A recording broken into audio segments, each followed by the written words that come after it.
एक धक्कादायक असा प्रकार घडलेला आहे बुलढाण्यात, कारण बुलढाण्यामध्ये पंढरपूरवरून परतणाऱ्या वारकऱ्यांच्या बसचा अपघात घडल्याची माहिती सध्या समोर येते आहे। चिखलीजवळ दुभाजकाला धडकून ही बस पलटली आणि यामध्ये तब्बल 15 वारकरी जखमी झालेत। जखमी वारकऱ्यांवर चिखली आणि बुलढाण्यातील रुग्णालयामध्ये उपचार सुरू आहेत। आषाढी एकादशीला पंढरपूरमध्ये विठ्ठलाचं दर्शन घेऊन परतताना हा मध्यरात्री अपघात घडलेला आहे।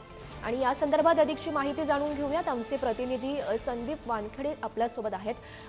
संदीप, खरं तर हा भीषण असा अपघात म्हणावा लागेल। सध्या 15 वारकरी जखमी असल्याची माहिती समोर येते, काय त्यांची प्रकृती?